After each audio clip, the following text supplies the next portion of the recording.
Level 105. Factory of Fog.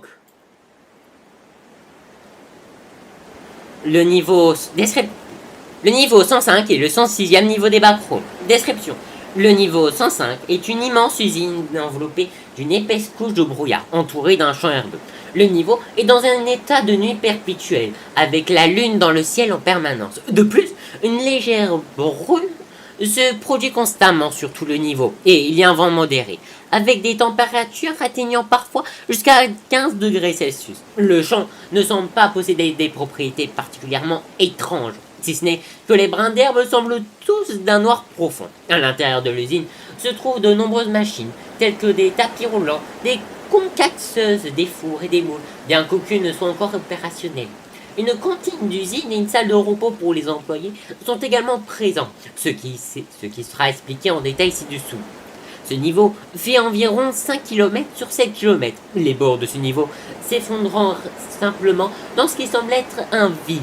De plus, plusieurs chambres vitrées contiennent le même brouillard, compacté si étroitement qu'il est impossible de voir à l'intérieur de ces chambres. Le brouillard à l'intérieur se tord et tourne, parfois heurtant les parois vitrées. Ces chambres possèdent un long tube qui les relie au chemin voisin, et certaines chambres présentent des fissures sur le côté, dont une possède même un grand trou résultant du brouillard qui s'est enfoncé dans le verre. Bien qu'il n'y ait aucune entité à ce niveau, de nombreux agents du MEG ont disparu en explorant le niveau. Et jusqu'à présent, un seul des 4 agents du MEG envoyés au niveau est revenu, les autres ayant vraisemblablement été consommés par le brouillard. Étrangement, aucun enregistrement des agents disparus du MEG n'est trouvé, comme si toutes les mentions avaient été effacées, à l'exception d'un fichier audio qui n'a pas disparu et qui sera fourni ci-dessous. Ces agents du MEG n'ont aucune fiche d'information, aucune expédition enregistrée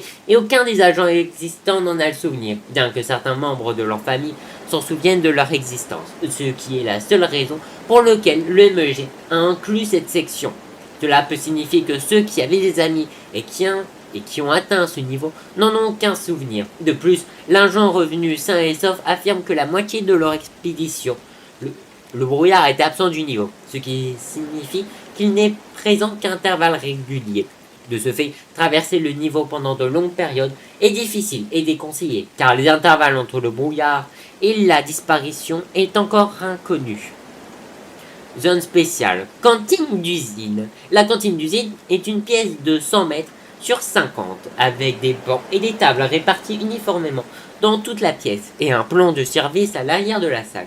De plus, une cuisine derrière le comptoir de service est présente, contenant des objets tels que des cuisinières, des fours, des casseroles et des poêles, bien qu'aucune des poêles ne soit opérationnelle. Il y a une petite glacière dans un coin de la cantine, qui contient une réserve d'eau d'amande et des réapprovisionnements à intervalles inconnus. De plus, cette cantine n'est accessible que pendant la pause, ce qui est indiqué par la sonnerie d'une cloche. Lorsque la pause est terminée, les voyageurs sont obligés de partir, et la porte se referme, se verrouillant toute seule et empêchant les errants d'entrer. Si les vagabonds tentent de pénétrer dans la cantine alors qu'il n'est pas le temps de la pause, le brouillard augmentera en volume, obscurcissant encore plus la vision de ce que les vagabonds aperçoivent. Salle de pause des employés. La salle de pause des employés est un petit espace de 10 mètres sur 10 mètres, équipé d'un tapis rouge, d'une table basse et d'un canapé bleu. Il y a un mini frigo qui contient quelques bouteilles d'eau qui ne se réapprovisionnent pas. Donc utilisez-les avec parcimonie. Fait intéressant, le brouillard semble être incapable d'entrer dans la salle de pause, comme s'il y avait une force invisible pour l'empêcher d'entrer. Jusqu'à présent, c'est la seule section sûre du niveau. Il se trouve dans la partie du bâtiment près du parking et possède des panneaux à proximité indiquant sa localisation pour informer les gens de son emplacement. Comme la cantine, la salle de pause n'est accessible que pendant la pause. Après la pause, les errants sont contraints de partir. Si les vagabonds décident de pénétrer dans la pièce, le brouillard augmentera en volume, similaire à ce qui se produit lorsque les errants tentent d'entrer dans la cuisine.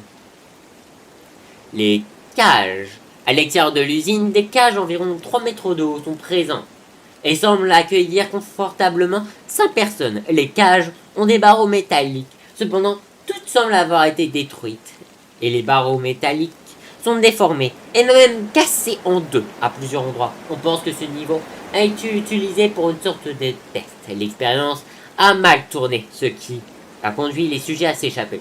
Des plaques sur chaque cage peuvent également être vues, tout indiquant que la cage contenant une entité appelée les Psychiques.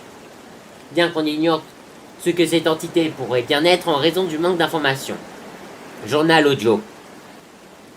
Cecilia Pin. Commandant, j'ai atteint le niveau. Pour l'instant, je ne vois rien à plus d'environ 12 mètres au-dessus de moi, à cause du brouillard. Mais il semble qu'il y ait une petite sorte de bâtiment devant moi. J'y vais maintenant. QG.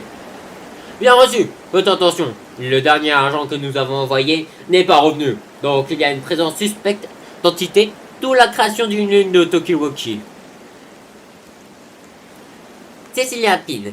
Commandant, je suis entré dans le bâtiment. Ça semble être une sorte d'usine. Il y a des machines partout. Et le brouillard il est aussi là-dedans. Oh mon dieu, il y a beaucoup de brouillard. Il fait tellement froid en plus. QG. Concentre-toi, agent. Tu vois autre chose, à part les machines? Cécile Lapine. Non, je ne vois pas autre chose. Je vais enquêter davantage. Et je vous recontacte. Environ 1 heure s'écoule. Cécile Lapine. Commandant, voici Cécilia. J'ai déduit que le niveau fait environ 5 km sur 7 km de long. Et que le niveau est juste fini. Il tombe simplement dans le vide. Je suis dans une autre partie de l'usine. Je pense que ce niveau n'est qu'une énorme usine dans un champ herbeux. Et il y a un parking dehors. QG. Bien reçu, agent. Tu trouves autre chose? Cécile Lapine. Le brouillard devient plus dense. Plus je reste ici. J'ai trouvé une cantine. J'ai trouvé la cantine de l'usine et la salle de pause des employés. Mais rien d'important pour l'instant. Attends, je vois quelque chose par terre. QG. Pouvez-vous vous en approcher, agent? Cécile Lapine. Oui, c'est un bout de papier. Laissez-moi lire. Si tu lis ceci, sors maintenant. Le brouillard n'est pas ce qu'il paraît. Ce n'est pas le vent. Il a déjà mangé Jacques. Et mon Dieu, j'ai oublié son nom. Pourquoi je ne me souviens pas de son nom? Peu importe. Sors vite par la sortie qu'on a trouvée. Agent? Commandant, ce n'est pas le vent. Mon Dieu, j'entends. Odysseus. Il crie mon nom, il me supplie de fuir. QG, sors de là, agent. Allô, agent. Cécile Lapine. Le brouillard arrive.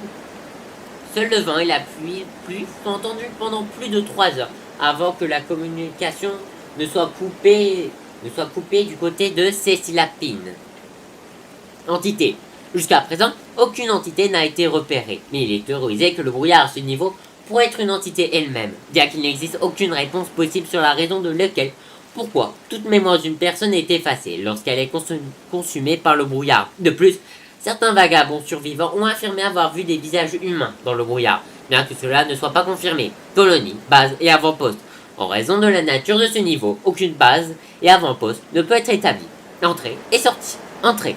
Entrer dans n'importe quel bâtiment du niveau 11 a une chance d'attirer les vagabonds ici. Les voyageurs qui s'évanouissent et survivent à une surexposition de dioxyde de soufre présent dans l'air au niveau 227 peut les mener ici. Nos clips au sol au sol de n'importe quel niveau avec un brouillard attirera les vagabonds ici. Sortie. La sortie principale consiste à attendre que le brouillard se dissipe, puis à no-clipper à l'une des cages brisées à l'extérieur pour être envoyé au niveau 200. Sinon, on peut no-clip à travers un journal pour entrer au niveau 416.